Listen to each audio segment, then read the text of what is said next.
नहीं। एक दिन कन्हैया प्रकट हो गए, बोले बाबा काहे को जान दे रहे हो, छोड़ परिक्रमा। बोले लाला मर जाएंगे लेकिन परिक्रमा नहीं छोड़ेंगे।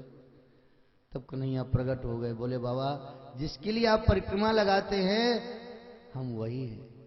चरणों में गिर पड़े, बोले केशव हे कृष्ण हमसे परिक्रमा ना छूटे बस। तब कन्हैया ने समझाया कि बाबा तेरो शरीर इतना सामर्थ्य नहीं है शरीर में, अब परिक्रमा ना किया कर। और भगवान कृष्ण ने एक शिला उठाई गिरिराज महाराज की, और शिला में अपने चरण चिन्ह, अपनी बांसुरी, अपना मुकुट इत्यादि अंकित करके और बाबा को दिया। बोले बाबा ये वृंदावन में स्थापित कर दो और इसकी 4 परिक्रमा कर लिया करो इस शिला की, तुम्हारी गोवर्धन की एक परिक्रमा पूरी हो जाएगी। आज भी आप वृंदावन जाएंगे, राधा दामोदर मंदिर है, रास मंडल के पास में है। उस राधा दामोदर में वह शिला आज भी विद्यमान है और भक्तगण जाते हैं, उसकी 4 परिक्रमा लगाते हैं। तो भैया गिरिराज महाराज की बहुत बड़ी महिमा है। सारे ब्रजवासियों ने बहुत धूमधाम से गिरिराज महाराज की परिक्रमा करी। और यहाँ देवराज इंद्र तो प्रतीक्षा कर रहे थे कि भाई ब्रजवासी हमारी बड़ी पूजा करते हैं आज, लेकिन शाम तक जब ब्रजवासी लोग पूजा नहीं किए, इंद्र सोचने लगा क्या बात हो गई, ब्रजवासी भूल तो नहीं गए। कभी कभी ऐसा होता है ना कि एक तिथि 2 दिन हो जाती है। एकादशी को कभी कभी पूछते हैं फोन करके महाराज जी आज है कि कल है, तब उनको बताना पड़ता है कि नहीं भाई कल एकादशी है, एकादशी कल है। अच्छा कितनी माताएं बहनें व्रत रहती है एकादशी का? वाह बहुत सुंदर। एकादशी भगवान का सर्वोपरि उत्तम व्रत है। इसको हरिवासर भगवान की प्रसन्नता के लिए इस व्रत को बनाया गया है। जो इस व्रत को रहेगा गोविंद अति प्रसन्न होते हैं उस पर, इसलिए प्रयास करके इस व्रत को रहना चाहिए। अगर सामर्थ्य है शरीर में, और नहीं है तो व्रत ना रहे एकादशी के दिन, लेकिन चावल का सेवन ना करें बस। अगर व्रत नहीं रह पा रहे हैं तो उस दिन चावल नहीं खाना चाहिए। एकादशी के दिन चावल ना खिलाओ, ना खाओ, ना दान करो, थोड़ा सा परहेज करना चाहिए। इंद्र देवता नाराज हो गए और इंद्र देवता ने सारे मेघों को बुला करके कहा जाकर के ब्रज में इतनी बरसात कर दो कि ब्रज बह जाए, नष्ट हो जाए। इंद्र को अहंकार था कि मेरे पास तो ऐसे ऐसे मेघ है कि मैं इंद्र को बहा दूंगा। जिन ब्रजवासियों ने हमारी पूजा नहीं की है ना, उनको हम बिल्कुल बहा देंगे, नष्ट कर देंगे।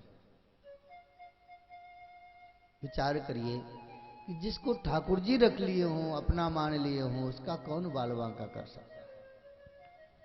ठाकुर जी से सच्चा प्रेम करने वाले का कभी भी कोई नुकसान नहीं कर पाएगा। हाँ लेकिन होना चाहिए सच्चा प्रेम। हम आप दिमाग से प्रेम करते हैं, दिमाग से ठाकुर जी से प्रेम नहीं करना है, दिल से करना है। दिल से करने वाले के पास ठाकुर जी निरंतर रहते हैं और उसे प्राप्त हो जाते हैं। और जो दिमाग से करता है ना,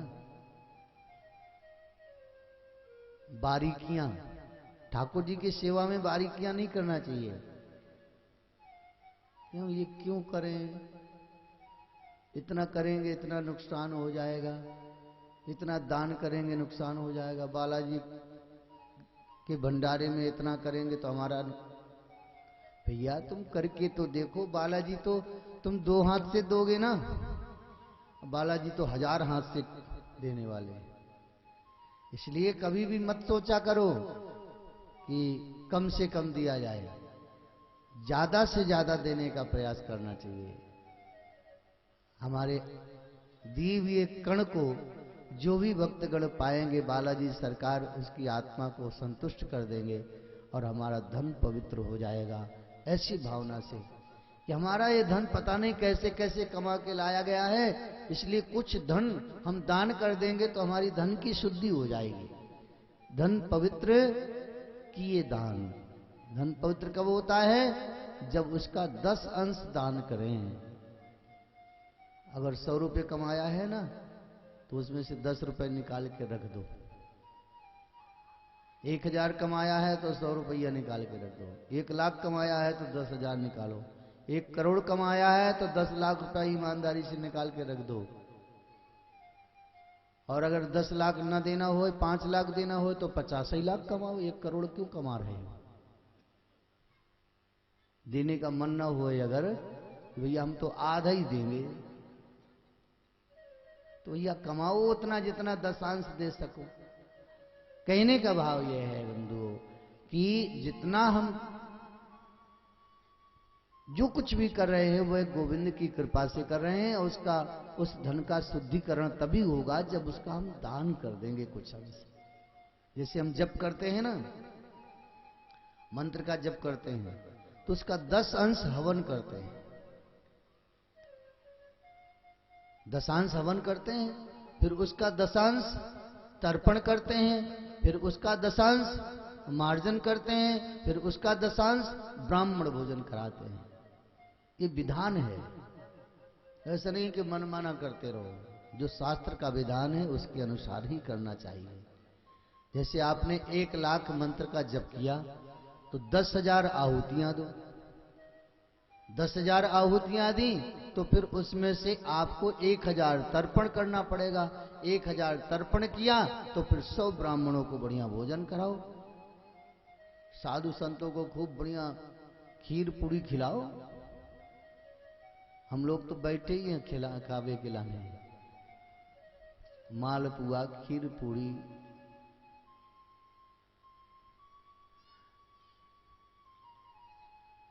कहने का भाव यह है कि आप, ये जरूरी नहीं है कि आप हम ही लोगों को खिलाओ, साधु महात्मा को खिलाओ, ऐसी बात नहीं है।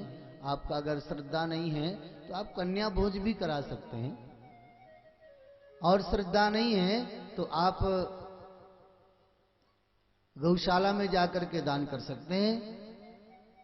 100 ब्राह्मणों की जगह 100 गाय की सेवा कर दो, वो भी भंडारा है, सबसे उत्तम भंडारा है वो तो।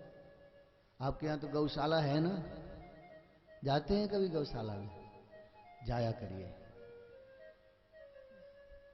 आज श्री बालाजी सरकार की कृपा से अवसर मिला, गए, बहुत अच्छा लगा।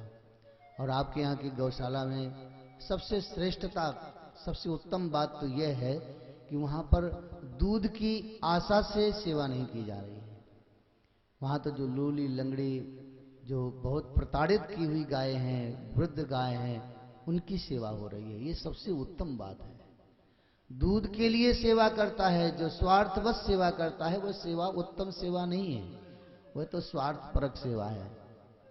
और जो केवल हमारा कर्तव्य बनता है कि हमारी गैया दुखी ना रहें, हमारी गैया कभी भूखी ना रहें, इस भाव से जो सेवा करता है वह वास्तविक में गोभक्त है। कितने ऐसे संत हैं जिन्होंने गोव्रत लिया है। गोव्रत, गोव्रत जानते हैं कि हम गाय का दूध ही पिएंगे, गाय का घी ही इस्तेमाल करेंगे, गाय के गोबर से बने हुए कंडे ही इस्तेमाल करेंगे, और गाय के गोबर से जो खाद डाली गई है खेत में, और उसमें से जो उत्पादित बीज गेहूं है उसी को खाएंगे। हम ये व्रत लेते हैं कि गाय के कृपा के बिना हम कोई वस्तु नहीं खाएंगे। महाराज इतना बड़ा व्रत,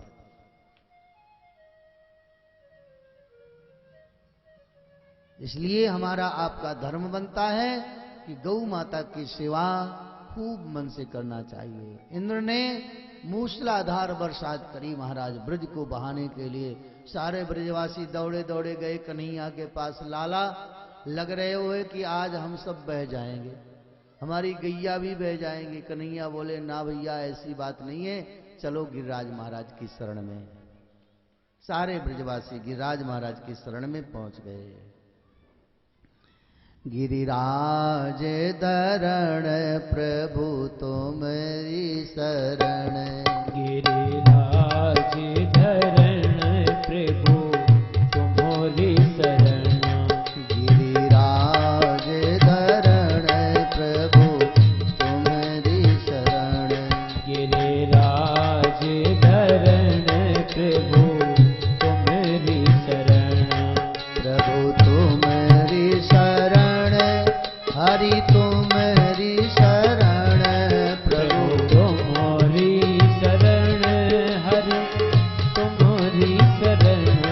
प्रभु तुम्हारी शरण हरि तुम्हारी शरण।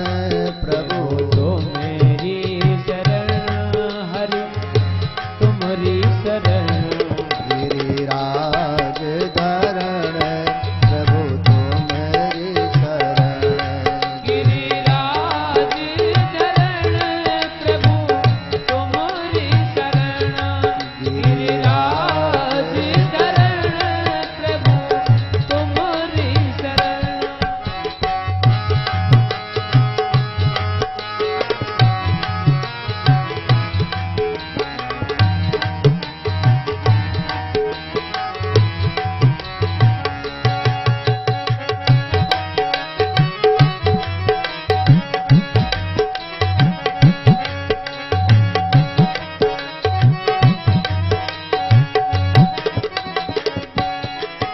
हरि तुम्हारी शरण प्रभु तुम्हारी शरण।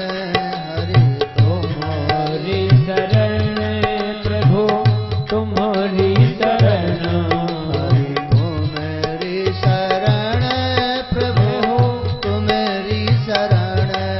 हरि हरि तुम्हारी शरण प्रभु तुम्हारी शरण। गिरिराज धरण प्रभु तुम्हारी शरण। गिरिराज धरण प्रभु तुम्हारी शरण। गिरिराज धरण प्रभु तुम्हारी शरण।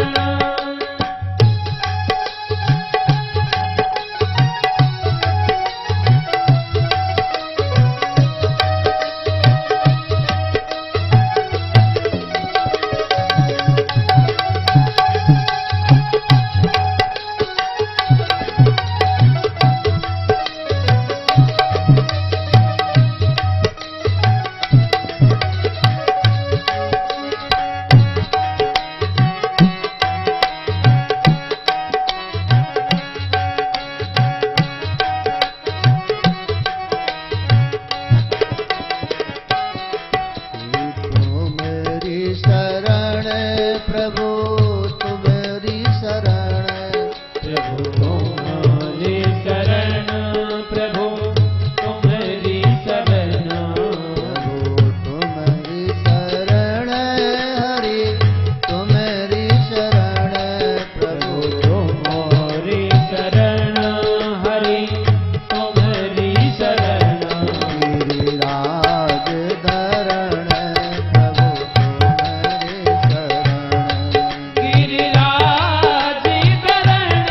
प्रभु तुम्हारी शरण।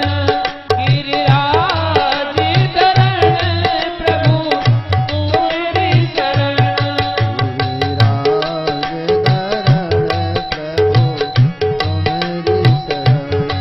गिरिराज धरण प्रभु तुम्हारी शरण। सारे ब्रजवासी गिरिराज महाराज की शरण में आ गए। कन्हैया ने कहा सब लोग गिरिराज महाराज को प्रणाम करो, प्रार्थना करो कि हे गिरिराज महाराज, अगर सच्चे मन से हमने आपकी पूजा करी है तो आप कृपा करके हमारी रक्षा करिए। सबने आंख बंद करके जैसे प्रार्थना करी वैसे ही हमारे कन्हैया ने नीचे से अपनी बाएं हाथ की ये कानी अंगुली को नीचे लगाया और बड़ी जोर से जयकारा लगाई, श्री गिरिराज महाराज की। और कन्हैया ने इतने विशाल पर्वत को अपनी छिंगरी में धारण कर दिया। कन्हैया की उंगली कितनी ताकतदार है भैया। एक समय ऐसा था कि महाराज नंद बाबा की खड़ाऊ नहीं उठा पाते थे, कांख कांख करके उठाते थे। और आज तो देखिए इतना विशाल पहाड़ उठा लिया छोटी सी उंगली में। सारे ब्रजवासी अपनी अपनी लकुटी लगा के खड़े हो गए। यशोदा बोली, अरे ब्रजवासी बाल को लगाओ, देखो लाला मेरो मरो जा रहे हो, इतना बड़ो पहाड़ उठा के रखो। मधुमंगल बोले, मैया तू काय को मरी जा रही है, तेरो लाला तो छिंगरी लगा के ठाड़ो है, सारे ताकत तो हम ही लगा के खड़े हैं। यशोदा मैया बोली,